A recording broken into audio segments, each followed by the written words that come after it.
foydani jalb qilish niyatida, maqsadida yolg'on gapiradi. Borib birov bilan misol uchun savdo qilyapti. Savdogarga bu molingiz qayerdan kelgan deb so'rasa, o'zi o'tmas molini falon yerniki deb yaxshi mol chiqaradigan joyni nomini aytadi. Maqsadi nima? Shuni ko'proq sotay, 3-4 chaqa ko'p foyda olay degan maqsad.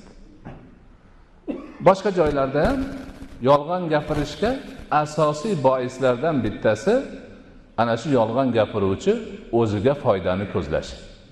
Manfaatni ko'zlab, demak, yolg'on gapiradi. Aslida shu yolg'on gapirishini o'zi unga zarar ekanligini tushunmaydi. Zarar bo'lganda bu dunyoni ham zarari, oxiratni ham zarari ekanligini tushunmaydi. Yolg'onchi mana iymonsizligini aytib o'tilyapti. Yana ko'p gaplar keladi yolg'onning nimasida. Lekin men foyda ko'raman deb yolg'on gapirayotgan, bu dunyoning foydasini, pulini o'ylayotgan bo'lsa, aslida shu zarar. Chunki bir marta yolg'on gapirib birovni aldadimi? Tamom.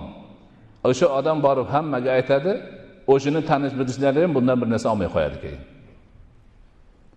Agar rost gapirib turganda savdosi rivojlanar edi. Yolg'onligi uchun savdosi kasodga uchraydi. Bu biri. Ikkinchidan, yolg'on gapirib topgan pulini barakasi bo'lmaydi. Million bo'lishi mumkin, na o'ziga yuqmaydi, na oilasiga yuqmaydi, na bola chaqasiga yuqmaydi. Chunki yolg'on gapirib topgan. Shuning uchun bugungi kunda mana chet ellarda, g'arb davlatlarida yolg'on, aldamchilik to'lib toshgan, lekin o'zini bilgan, dunyoni ketidan yurgan, faqat dunyoni o'ylaydi. Tijoratim rivojlansin, savdom foyda ko'p keltirsin deganlar o'lib ketsa yolg'on gapirishmaydi. Maqsadi nima? Yolg'on gapirsam, meni xaridorlarim mendan yuz o'giradi degan tushuncha bor xolos. U Xudoni, boshqani esida yo'q uni. Demak, aynan faqat dunyoni ko'zlagan odam ham, faqat pul kasb qilishdan boshqa narsani o'ylamagan odam ham yolg'on gapirmasligi kerak ekanda. Shuning uchun payg'ambarimiz alayhisolatu vasallam aytadilarki, yolg'on rizqni qirqadi.